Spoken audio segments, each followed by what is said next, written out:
हीरा कोई चोरी कर ले, हीरा के चरित्र पे कोई दाग लगा दे, इसलिए पीछे चलते थे कि पीछे से लक्ष्मण जी सहयोगी रहेंगे और आगे से राम जी रक्षा करेंगे।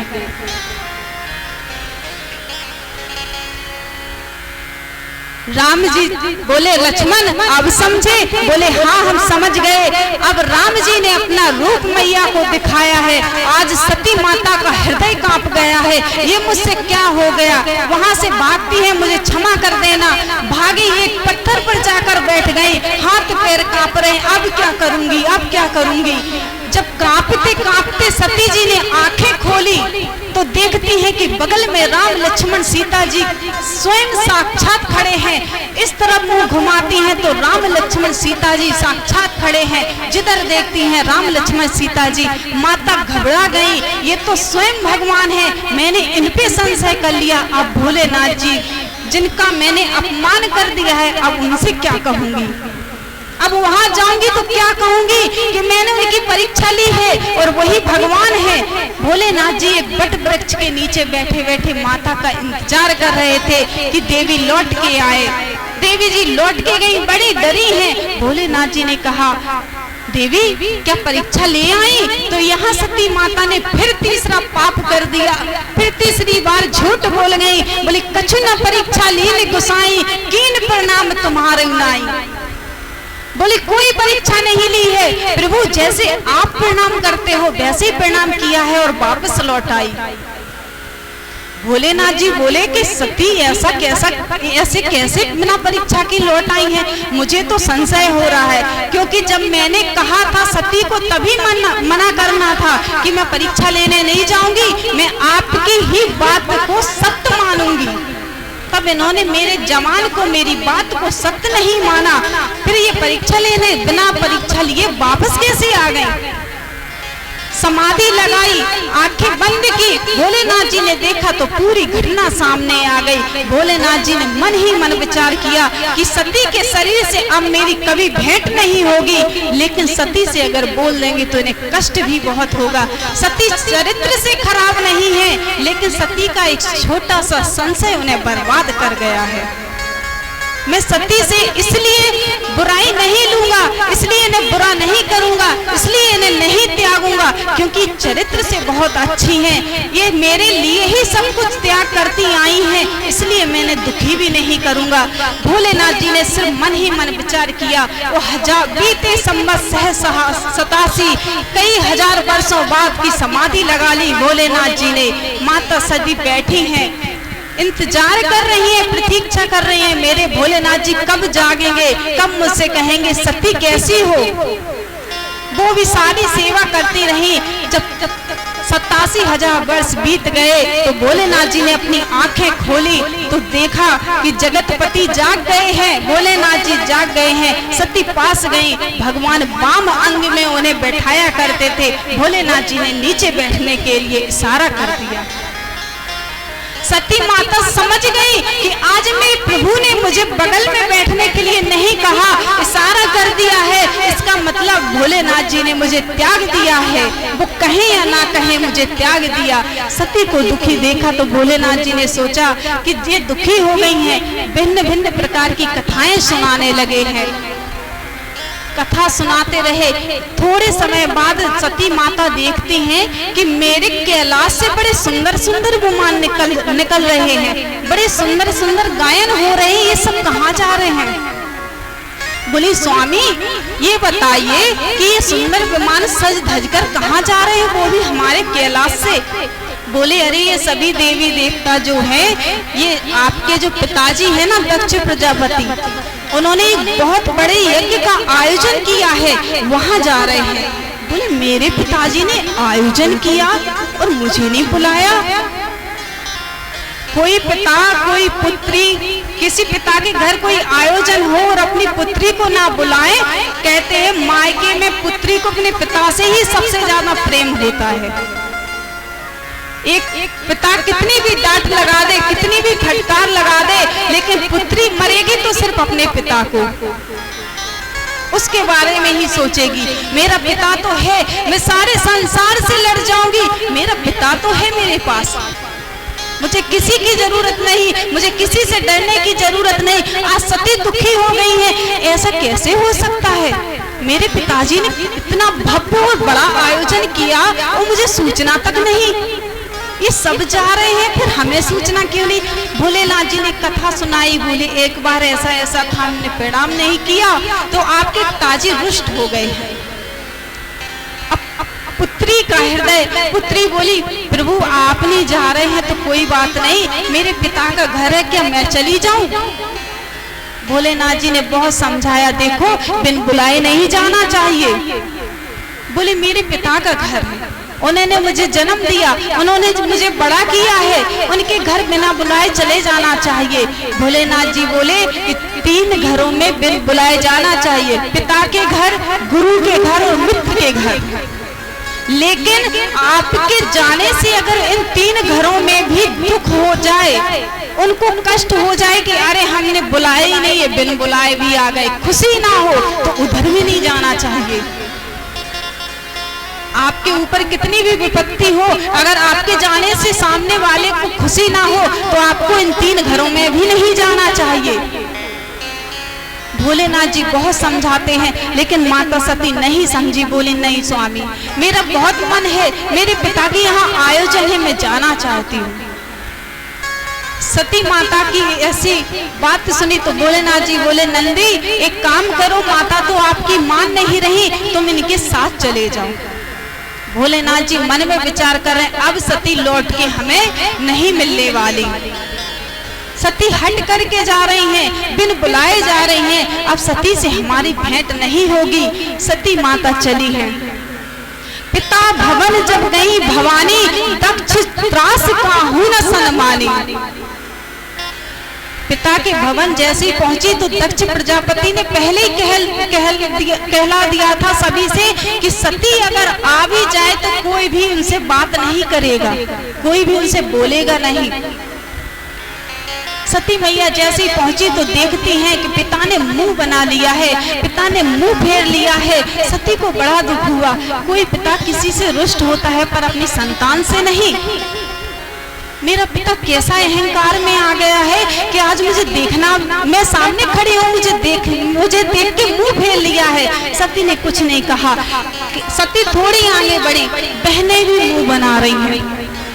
कहते हैं आज तो कलयुग है इसलिए बहन भाई कोई किसी का सगा नहीं, लेकिन उस जमाने में भी सती माता जब पहुंची तो सादर भले ही मिली एक माता, भगनी मिली बहुत मुस्काता।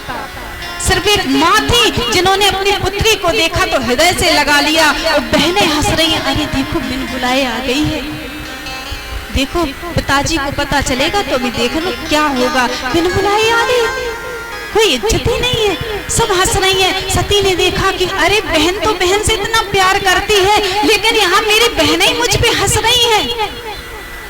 आज बहनें मुझ पे हंस रही हैं, मेरा हास कर करके खुश हो रही हैं कि देखो अपनी सगी बहन बिना बुलाए आ गई है। सती माता को बड़ा कष्ट हुआ। सती माता ने माँ से कहा, माँ क्या मैं यज्ञ के दर्शन कराऊं, क्या मैं उन्हें प्रणाम कराऊं? माँ बोली हाँ जा पुत्री, यज्ञ को प्रणाम कराओ। सती माता बड़ी दुखी हैं कि ना तो पिता मुझसे बात की, पिता ने मुझे देख के मुंह फेर लिया है, आज मेरी बहनों ने मुझ पे हंस दिया है। देखो तो आज कैसी मैंने अपने भोलेनाथ जी की बात नहीं मानी, आज उसका परिणाम मुझे मिला है। यज्ञ के दर्शन करने गई तो देखती है कि सभी देवी देवताओं को स्थान दिया गया है, भोलेनाथ जी का कोई स्थान नहीं। सती माता ने फिर पूछा, अरे यहाँ मेरे स्वामी का स्थान क्यों नहीं है? बुलाया नहीं था पर स्थान तो होना चाहिए। विष्णु भगवान का स्थान है, ब्रह्मा जी का स्थान है, अग्निदेव का, वरुण देव का, सभी का स्थान है, फिर मेरे स्वामी का क्यों नहीं? दक्ष अपने अहंकार में आके बोला, अरे सती तुझे किसने बुलाया था? तेरा वो मूर्ख पति जो भस्म लगा के घूमता है, जिसके पास रहने के लिए घर तक नहीं है, खाने के लिए भोजन तक नहीं है, जो बैठने के लिए वाहन तक नहीं है, जिसकी वेशभूषा अमंगल है, तो उस आदमी के लिए कह रही है, उसके लिए मुझसे लड़ रही है कि तुमने उनके लिए भाग क्यों नहीं दिया, स्थान क्यों नहीं दिया, तेरी हिम्मत कैसे हुई? सती बोली, पिताजी मैं आपकी पुत्री हूँ, आप किस तरीके से बात करते हैं? तो दक्ष कहता है मेरी कोई पुत्री नहीं। अपमान करने लगा। सती बोली, मैं आज अपने स्वामी का अपमान करके आई हूँ, आज मैं अपना अपमान तो बर्दाश्त करूंगी पर भोलेनाथ जी का नहीं। जितने ऋषिगण हंस रहे थे, जितने ऋषिगण मुस्कुरा रहे थे, सती को क्रोध आ गया। बोले, अरे ऋषियों, इस तरह मुस्कुराते हो, तुम्हें पता है कि शिव कौन है? शिव ही हमारे पिता है, शिव ही परमेश्वर है, शिव ने ही हमें तुम्हें बनाया है, शिव ही सर्वत्र है, शिव ही त्रिलोकीनाथ है। आप उसका अपमान करके आज अपना सम्मान करवा रहे हैं। जाओ, मैं तुम सबसे कहती हूँ कि तुम सब दक्ष के इस कार्य में सम्मिलित होकर तुम सब ने पाप कमा लिए हैं। सभी ऋषिगण डर गए हैं। माता सती ने कहा, पहली बार माता सती ने अपने पिता से कहा, अरे दक्ष, तू समझता है मैं कौन हूँ? मैं तेरी पुत्री हूँ, पर आज मुझे अपनी इस देह से शर्म आती है कि मैंने तेरे ही खून से जन्म लिया है। आज मुझे अपने आप में शर्मिंदगी हो रही है।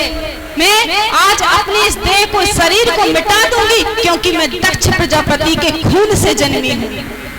मैं उस अहंकारी पिता की पुत्री हूँ जिसको भगवान की भी कोई सम्मान करना नहीं आता, जिसको अपनी पुत्री का भी प्रेम दिखता नहीं है। ऐसे पिता की मैं पुत्री हूँ, आज मैं शर्मिंदा हो गई हूँ।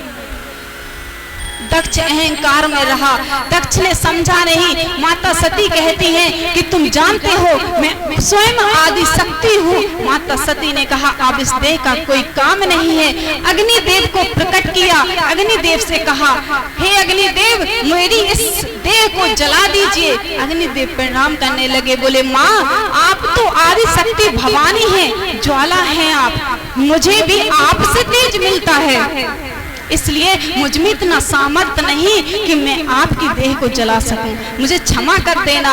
आदि शक्ति भवानी ने अपनी देह में अपनी शक्ति से ज्वाला प्रकट की और उस शरीर को यज्ञ कुंड में प्रवाहित कर दिया। जैसे ही यज्ञ कुंड में सती मैया ने अपनी देह का त्याग किया, यहाँ नंदी भगवान भागते भागते गए। भोले बाबा, अनर्थ हो गया, हे भोलेनाथ अनर्थ हो गया, मैया ने आज क्या अनर्थ कर दिया है, हम सबको छोड़ के चली गई। भोलेनाथ जी ने जैसे ही सुना तो अपनी जटा से एक जटा निकाली, उखाड़ के धरती पे फेंकी। रुद्र भगवान का अवतार हुआ। रुद्र को आदेश दिया गया कि जाओ और सबका विनाश कर दो। रुद्र भगवान पहुंचे, यज्ञ कुंड में नंदी बताते जा रहे हैं, ये मुस्कुरा रहे थे, ये आंखें टेढ़ी कर कर के हंस रहे थे। रुद्र ने उन्हीं के कर्मों के हिसाब से उन्हें दंड दिया है। सारे ऋषियों, किसी के दांत तोड़ दिए, किसी की आंख फोड़ दी, किसी की दाढ़ी उखाड़ ली, जो अपने बालों से इशारे कर रहे थे। अरे देखो तो एक पिता ही अपनी पुत्री का अपमान करा, अच्छा मजा आ गया। आजकल कहते हैं ना, रिश्तेदार जब दुख हो तो वही सबसे पहले हंसने लगते हैं। पहले भी बहनों के पति जो ऋषिगण थे वो बहनें थी, अपनी ही बहन के दुख पे हंस रहे थे। अच्छा हो रहा है, फ्री का तमाशा है, मुफ्त का तमाशा है, घर में ही तमाशा मिल गया है, दूर कहीं जाना नहीं है। रुद्र भगवान ने विनाश करना शुरू कर दिया। यहाँ नारायण भगवान भोलेनाथ जी से विनय करते हैं कि यज्ञ में विध्वंस होना अच्छी बात नहीं है। हे भोलेनाथ, आप त्रिलोकी नाथ हैं, इसलिए मैं आपसे निवेदन करता हूँ, पहली बार आपसे कहता हूँ विनाश रोक दीजिए, ये शुभ नहीं होता। अब माता सती, क्योंकि सती माता ने नारायण भगवान को राखी बांधी थी, तो बोले मेरी बहन तो चली गई है, लेकिन आप विनाश मत कीजिए। भोलेनाथ जी वहां रुक गए। बोलिए शंकर भगवान की। सती माता जब मरने लगी तो सती माता ने भगवान नारायण से जाते जाते आशीर्वाद मांगा था। क्या आशीर्वाद मांगा था कि हे नारायण, इस जन्म में तो मैं भगवान भोलेनाथ की नहीं हो पाई, लेकिन अगला जन्म जब देना, जन्म जन्म शिव पद अनुरागा, जब मैं जन्म लूं तो जब तक मेरा जीवन रहे तब तक शिव के पद चरणों में मेरी प्रीति रहे, मैं शिव से कभी दूर ना हो। नारायण भगवान ने तथास्तु कहा। यहाँ पे कहते हैं कि यही सती माता पार्वती जी के रूप में हिमांचल महाराज जी के यहाँ जन्म लेती हैं।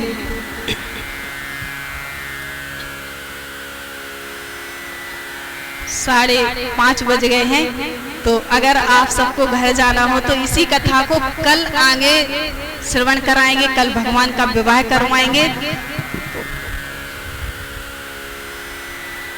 आइए, तो आज की इस कथा को यही शिव जी के चरणों में प्रणाम करते हुए, माता सती के चरणों में प्रणाम करते हुए यही विश्राम देंगे। सभी के कार्य हो, भगवान की कृपा आप सब पर बनी रहे। इस कथा को यही विराम देंगे।